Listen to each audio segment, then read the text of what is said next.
Naaalala mo pa ba? Ang kalungkutan, ang pang-aabuso, ang kahirapan, at korupsyon. Mga dahilan ng pag-alsa at paglaban.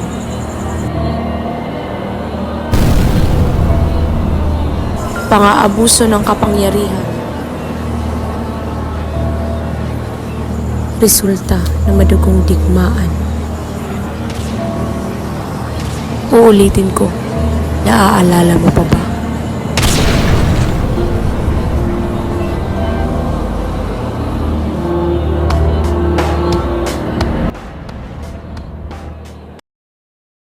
Naglalakbay ang isang paportabo sa kahabaan ng Ilog Pasig, galing Maynila at patungong Laguna. Ang Ilog Pasig, ang dami ng malulungkot at masasayang mga alamat na kandastahan ay alam ko. Ngunit maaari ko lang ikwento ang masasaya at gustong kalimutan ang malulungkot. Ikaw may nais na ipaiwatig sa salitang malungkot, Kapitan. Ano ba ang nangyari? Sa totoo lang, kapag narinig ko ang pangalan ng ilog, ay naalala ko ang kwento ni Juan Crisostomo Ibarra. Ibarra? Parang narinig ng pangalan niya. Ano ba nangyari sa kanya? Walang iba? Ay anak ni Rafael Ibarra na nag-aral sa Europa at bumalik. Sa kanyang pagbabalik ay nalaman niya ang pakalisan ng kanyang ama. Tumingin kayo na ako roon. Ayon sa kwento, habang siya ay tinutugis ng mga kawal, ito ay pinaulanan ng bala. Bakit sa puno? Habang ang dalawang yan!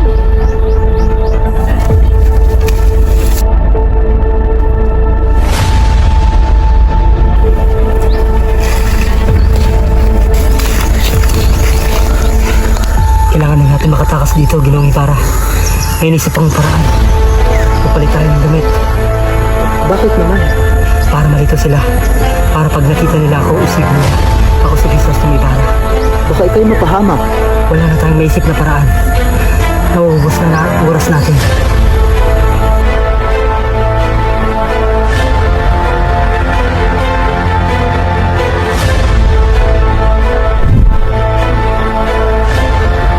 Bilisan natin, Ginoong Ibarra.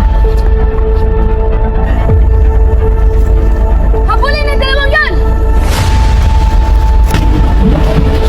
Ayun! Si Sir Ibarra! Papunta ng bangka! Sumak na natin ito, Ginoong Ibarra.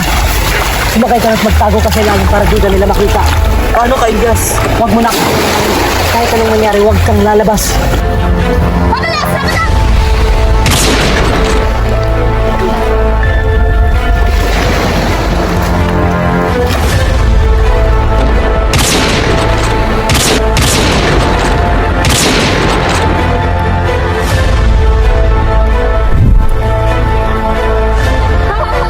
Akala mo siguro di ako sitado, Senior Ibarra? At ang tubig ay naging kulay dugo, hudyat ng pagkamatay ng binata. Senyor Simon, kayo namumutla. Itong paglalakbay na ito ay medyo mahirap sa katulad mo. Ayos lang ako, Patrick Florentino. Ano ang nangyari kay Maria Clara? Siya ay nagpakasal kay Linares. Ang 13 taon ay yun lamang ang alam ko hanggang sa namatay si Ibarra sa ilog na ito. Maaari kong tapusin ang kwento. Kaibigan ko ang nag-upload kay Maria Clara. Sa kanya ko nalaman ang buong kwento. Walang magawa si Padre Damaso kung hindi pagbigyan ang kahilingan ng dalaga na pumasok sa kumpanya. Kung totoong mahal mo ako tulad ng sinasabi mo, hindi mo ako hayaang magpakasal kay Linares sapagkat hindi ko siya mahal at hindi ko siya mamahalin. Maria Clara, gusto ko magpakasal ka kay Linares para sa iyong kinabukasan. Ito ang dapat mong malaman, Padre Damaso. Kaya namin Ibarra lagpasan lahat ng problema basta't magkasama kami. Ngunit ngayon ay wala na siya. Patay na siya. Anong maaari kong gawin? Hindi ko naman siya kayang buhayin muli. Hindi nga, pero kaya mo akong tulungan na makalimutan siya sa pagpasok sa akin sa kumbento. Hindi ako papayag na ikaw ay isang maging madre. Dalawa lang ang aking pinagpipilian, ang mamatay o pumasok sa kumbento. Mamili ka sa dalawa. Kay ganda ng kwentong pag-ibig, ngunit nasaan na siya ngayon? Saan pa ba kung hindi sa kumbento? Kapitan, bakit mabagal ang takbo ng Quebrada? At bakit hindi ito linang? Mababaw siguro ang ilog. Kung sa bagay, wala namang matitong lawa dito sa Las Pilones. Esla,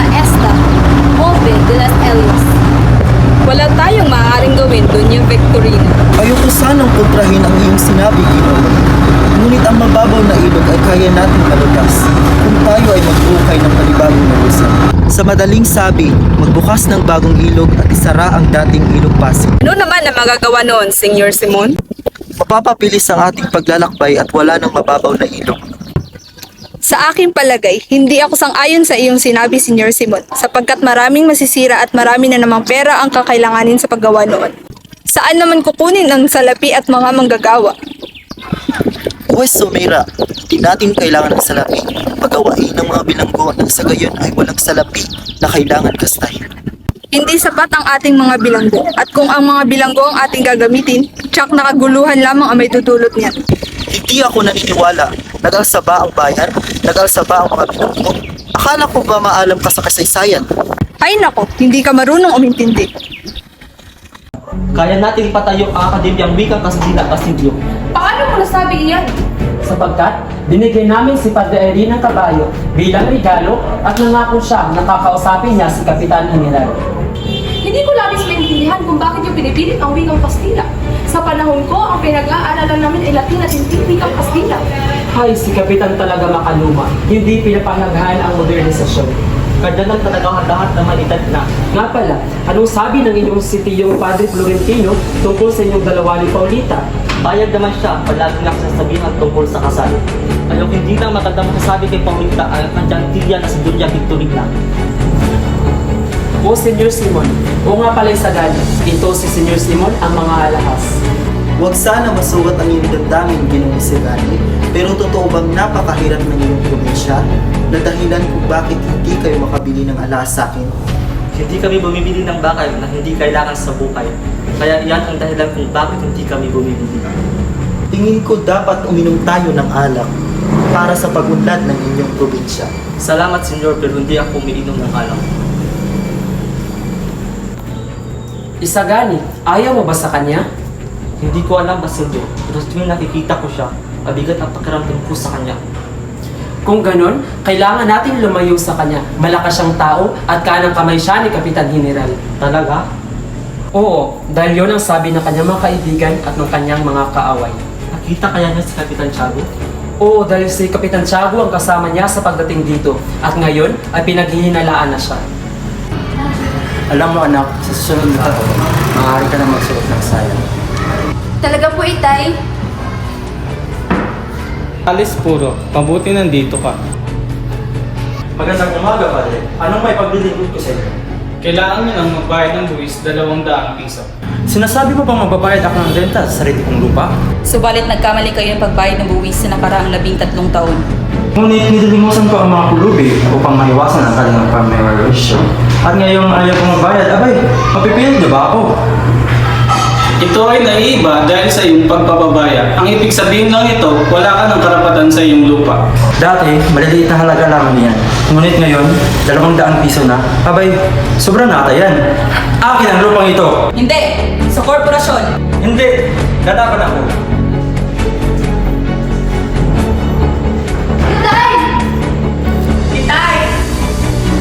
Huliin ang lalaking yan at gawing kawal.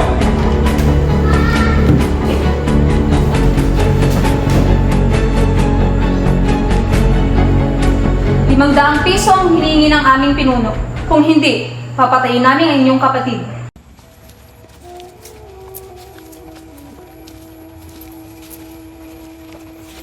Parang may taong malapit doon. Si Senyor Simon, anong ginagawa niya rito?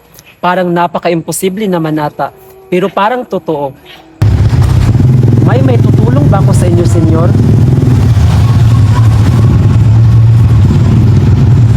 Diyan ka lang sa kinatatayuan mo kung ayaw mo mamatay. Senyor Ibarra? Kilala mo ako? Kung naalala mo, nagkita na rin tayo dito 11 taon na ang nakalipas. Dito? Lahat ng tao ay naniniwala na patay ka na, Senyor Ibarra. Ang iyong natuklasan ay dapat lihim lang. Walang taong makaalam nito kung hindi maaaring ikamatay ko o ikamatay mo. Kaya kung balak na ipagkanulo ka, Senyor, ang iyong lihim ay hindi malalaman ng iba. Inaasahan kong sasabihin mo yan dahil parehas tayong tutol sa lipunan. Ang iyong ina, nabaliw dahil sa kasakiman ng Espanya at ang iyong kapatid na ipinapatay. Umalis ako sa aking bayan upang magpayaman at magiganti sa kanilang lahat. Parehas tayong naghanap ng katarungan. Dapat tayo'y magtulungan. Ika'y nag-iisa lamang. Ang gobyerno ay masyadong malakas. Paano mo magagawa ang iyong paghihiganti? Naglakbay ako para magpayaman. Nakita ko ang kanilang kasakiman at pag-abuso. Sa kanilang kasamaan ay minsan nakasali ako. Bakit?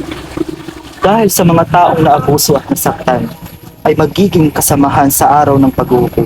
Pagdating ng araw, maasahan ko ba tulong mo? Isang pribihiliya iyon, ngunit kinakailangan kong tanggihan. Hindi ako isang taong politika. Ang nais ko lamang ay maging manggagamot. Iyon lamang ang gusto kong gampanan.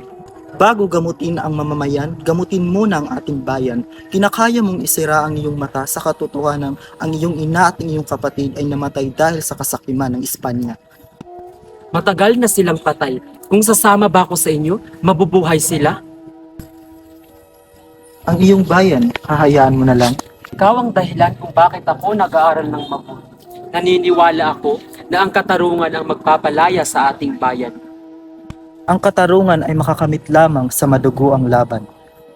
Magkaiba tayo ng pananaw, senyor. Ika'y may sariling desisyon, Basilio. Hindi na kita pipilitin na intindihin ang aking pag-iisip. Ngunit kung sakaling magbago ang iyong isip, ako'y puntahan lamang sa aking tahanan.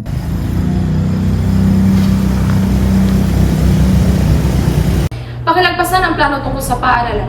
Masyadong mahabang proseso iyon. Ano pa bang meron dyan? Ang mga estudyante ay humihiling ng bagong istruktura na dapat gawin ng pamahalaan. Ano ba yan? Wala namang iba imbes problema sa paaralan? Anong kaibangan ba ito? Ngunit, Kapitan, ang mga estudyante ay naghahangad ng Akademya ng Wikang Kastila. Akademya ng Wikang Kastila? Ano pumasok sa isip nila at naisipan nila iyan? Kahibangan. Sa aking pananaw, maganda kung susuportahan natin itong ideyang ito. Suportahan, ang iyong iniisip ay mali. Hindi dapat natin ito pagbigyan. Dahil kung ang mga Indio ay nakakaintindi ng wikang Kastila, palagi nila tayong tututulan. Sa iyong sinabi, naniniwala ka na kung mapag-aralan nila ang wikang Kastila, ito ay para sa kanilang ikabubuti? Oo, dahil sa kanilang maikling hiling, kabaliwan at hindi maaalala. Kung ako ang tatanungin, nakakapaghinala ang pangunahing iyan. Tama, magkakaroon lamang ng tahimik na pag-aalsa gamit ang papel at lapis. Pag-aalsa, sa aking tingin, hindi ko nakikita ang kinalaman ng iyong sinasabing Padre Sigilo. Sa isang punto, ang panukalang iyon ay galing sa mga taong gustong-gusto ng pagbabago. Sa pamamahala bang itong si Isagani, isang walang kwentang binata na ang pamangkin ng isang Indiong pari at suportado ni Macaraig at Basilio. Sa aking konklusyon, ang panukalang iyon ay hindi dapat gawin. Hindi tayo makasisigurado kung ano klaseng tao yan si Basilio sapagkat wala dito si Padre Salvi upang tayo ikwentuhan tungkol sa binata. Parang ang daming lihim na tinatago ni Isagani na iyong sinasabi. Siya ay may masamang himay sa Guardia Civil at ang kanyang kabataan, ang kanyang ama ay namatay dahil sa isang kapuluhan. Kung ganon, gusto ko ang kanyang pangalan ay nakasulat. Kapitan General, kaumanhin sa aking pagbanggit ng panukalang ito. Ang mga tao kasangkot sa panukalang ito ay kahinga-hinala. Dapat nga wag gawin ang kanilang hinihinala.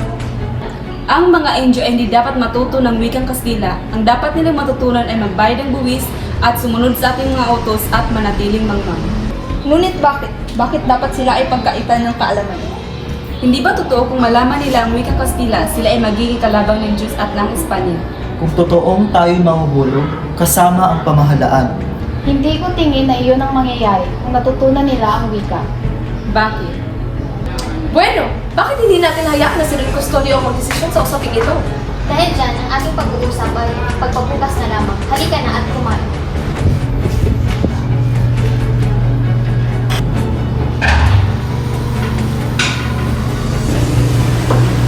Anong sadya mo at naririto ka Isagani?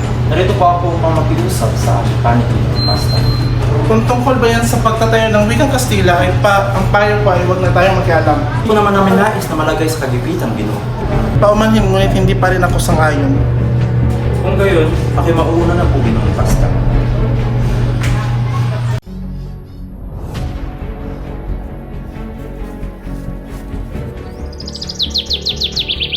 Hoy! Sa akin ang lupang ito!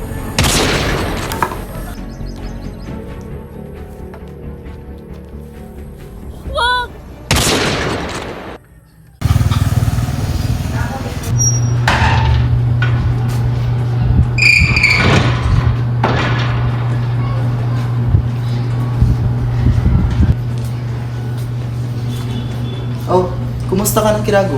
Napakaraming bayarin, ngunit kaunti lamang ang nagbabayad. Kahiya-hiya, kailangan ko ng pera. At akala ko mababayaran mo ang 9,000 na yung inutang. Babawasan ko ang 9,000 at gagawin kong 7,000 na lang. Ayokong malugi ang iyong negosyo dahil sa akin. Salamat, Sr. Simon. Sa isang kondisyon, Ano iyon?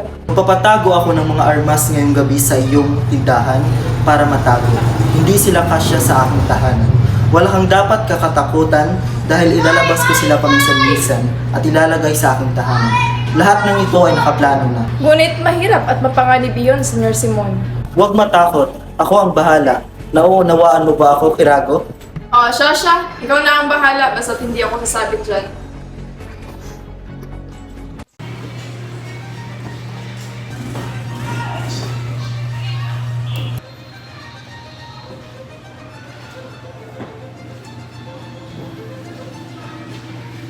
Oh, kamusta ka na, Basilio? O Senior Simon, hindi ko napansin ang iyong pagdating.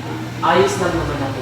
Ngunit ang sakit ni Kapitan Tiago ay lumala na, dulot ng mabilis na pagkalat ng lason sa kanyang katawan. Paunti-unting nilalasong parang ang bayan. Makinig ka, Basilio. Sa kaunting panahon lamang, magsisimula na ang magsikat. Senior Simon, sinabi ko na sa inyo dati pa na wala akong balak makisali sa politika. Andito ako para papiliin ka sa kamatayan o sa magandang kinabukasan. Kung kami ay magtagumpay, lahat ng taong hindi sumang-ayon na tulungan kami ay tatagurian namin kalaban. Kamatayan o magandang kinabukasan, tiyak na ba ang iyong pagtatagumpay? Kaya kong hikayatin ang lahat. Sa aking sinasabi, naniniwala sila na galing sa general o sa pride ang aking sinasabi. Sa ganitong dahilan, mas napapadali sila na sumanib sa akin upang maghimagsik. Ano bang aking magagawa? Simple lang, pumunta ka sa Santa Clara at itakas ang taong pinakamahal ko na ikaw at si Kapitan Tiago lamang ang nakakaalam. Si Maria Clara? Tama, si Maria Clara. Siya lang ang dahilan kung bakit ako nabubuhay. Ginagawa ko ito para mabuksan ang pinto ng kumbento. Ngunit Senior Simon, lahat ay huli na. Bakit? Ano ang iyong ibig sabihin? Ngunit patay na si Maria Clara. Sinungaling, buhay pa si Maria Clara at ngayong gabi masasalba ko at ikaw ang mamamatay. Totoo ang aking sinasabi. Siya, kung ayaw mong maniwala, pumunta ka ng kumbento upang malaman mo. Namatay siyang hindi ko nakikita. Namatay siyang hindi niya nalalaman na nabubuhay lamang ko para sa kanya. Ngayon nawala na siya. Ano pa ang silbi ng buhay ko?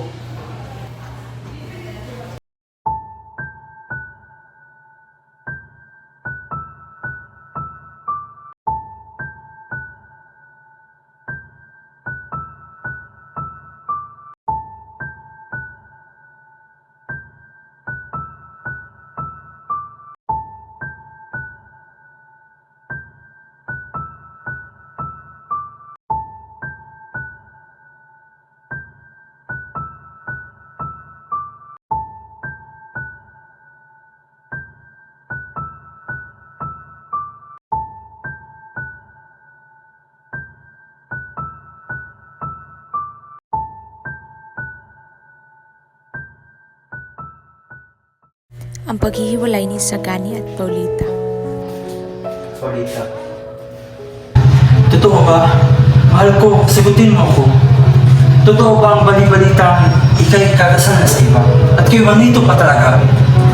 Sagani, patawarin mo ako. Hindi ko na isasaktan ka.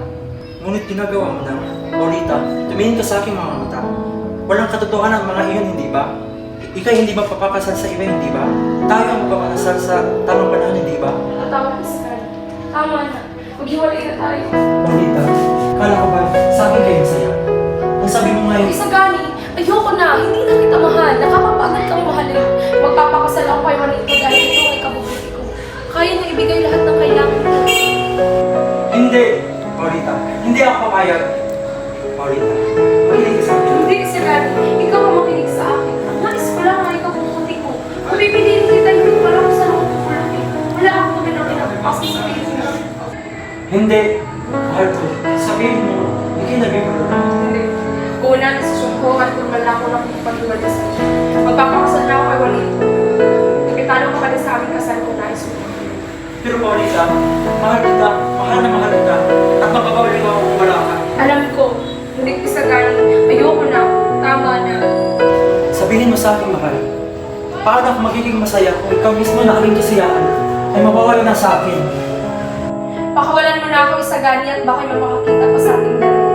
Ayoko maging dahilan pa ito na pagkaulot ko ng kasal kay Juanito. Sana ito na muli natin pagkikita. Paano na, maging maligayang kasal. Ngunit, Paulita,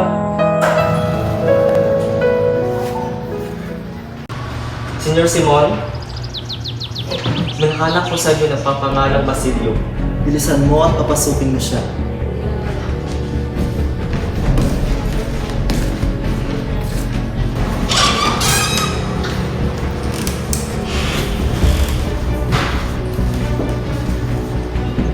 Senyor Simon, hindi ko alam kung bakit ako pinaparusahan ng Diyos ng ganito. Nandito ako upang maghiganti. Ayan ba ang dahilan kung bakit ka nandito? Oo, Senyor Simon. Ngunit, una sa lahat, nais kong magpasalamat sapagkat ako'y nakalaya na. At ngayon, handa na akong tumulong sa iyong paghihimagsik. Sandali, dinamita ba yan? Oo, ngunit hindi basta dinamita lang. Naglalaman ito ng damdaming tinigis, mga kasawiang naiambag o mga aki. Ngayong gabi, mapaparusahan ang mga makasalanan na matagal nang nagtatago sa katotohanan. Anong ibig mong sabihin, Senyor Simon? Sa ikalawa ay kakasal ang anak ni Don Pilaes. Magkakaroon ng pista kinagabihan. Ang lamparang ito ay magbibigay ng liwanag ngunit pansamantala lang. Sa oras na ayusin ang media, boom! Sasabog ang bomba. Magkakaroon ng pagsabog ang buong Pilipinas. Ano naman ang magagawa ko, Ginoong Simon? Ikaw ang mamumuno sa iba. Dalhin mo sila sa bahay ni Kirago dahil nandun nakaambak ang baril at polbora. Ang pagsabog ang hudyat upang sila ay magtipon-tipon at sumugod. Ang mga Indio, Mestizo, Insect at Kastila, silang lahat ay masasawi. Kaya mag-ingat kayo, Basilio. Mag-ingat rin kayo, Ginoong Simon. Ngayon ang kasal ni Juanito at Paulita at magaganap ang kasal sa lumang bahay ng Kapitan Tiago. At lahat ng bisita ay may kinalaman sa pamahalaan. At ngayon, ang huling gabi nila sa pamamahala sa Maynila. Sa iyong tingin, kailan pa ba naging kasal ang liwanag? Hindi naman siguro sila habang buhay nasa bilog. Paumanhin, ngunit kailangan ko nang umalis. Mayroon akong mahalagang pulong ngayong gabi. Sandali, maganda siguro siya sa iyo. Kung sa iyong sinasabi ay nasa isip ko, ikaw ay nagkakamali. Hindi ako nalululong sa tawag ng pag-ibig. Papasukin mo ako! Hindi ka maaaring pumasok na walang imbitasyon. Ano ang nangyayari dito? Wala naman po, Senyor Simon. Sa eskolta, dali. Opo, Ginoo.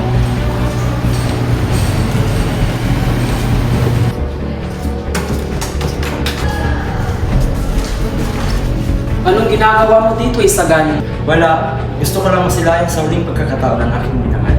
Dahil bukas ay may iba na siya. Wala nang oras, kailangan mo nang umalis, Isagani. Bakit? Anong meron, Basilio? Ba't ka nang umutla? Gusto mo bang mamatay? Kamatayan? Ang puso ko'y matagal nang patay simula nang iwan ako ng aking pinakamamahal. Naghihintay ang kamatayan sa bahay na iyan. Anong ibig mong sabihin, Basilio?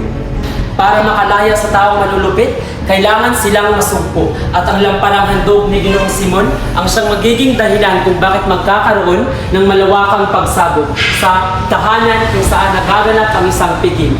Hindi maaari. Ayon ang mangyayari.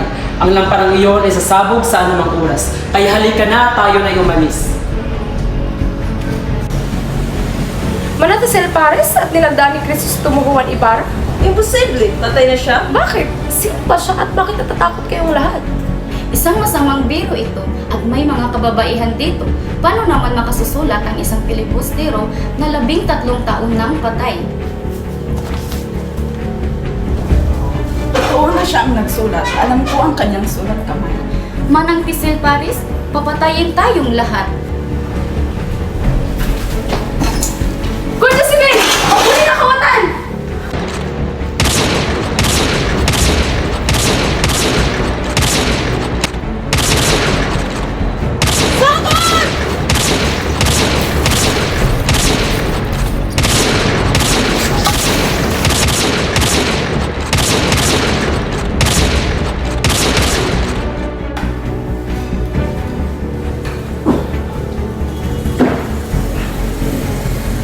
Padre Florentino, tulong! Simon! Diyos ko! Ano ang nangyari sa'yo? Halika, punta tayo sa aking sakit para magamot ang mga sugat. Salamat, Padre Florentino, pero huli na ang lahat. Hindi pa huli ang lahat. Hindi ko alam paano kita pasasalamatan, Padre Florentino. Sulat ho para kay Padre Florentino.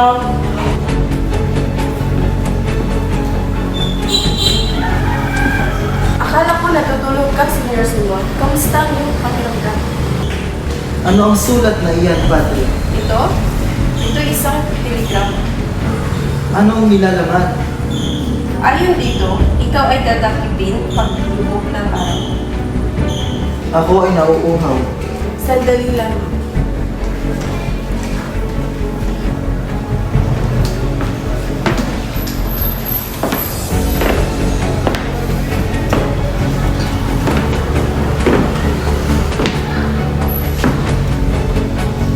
Wala nang saysay ang lahat.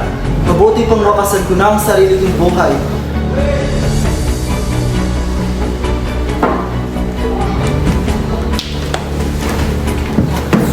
Mga bagin! Ano ang nagawa ninyo, Senyor?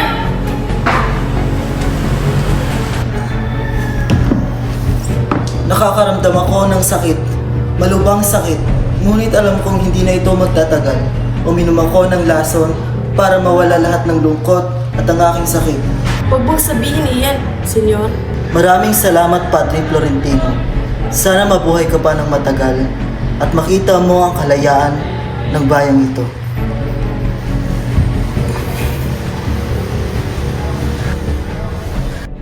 Sa huling sinabi ni Senior Simon, kinuha ni Padre Florentino ang mga alahas nito at tumungo sa karagatan kung saan palaging pinagmamasdan ni Sagani.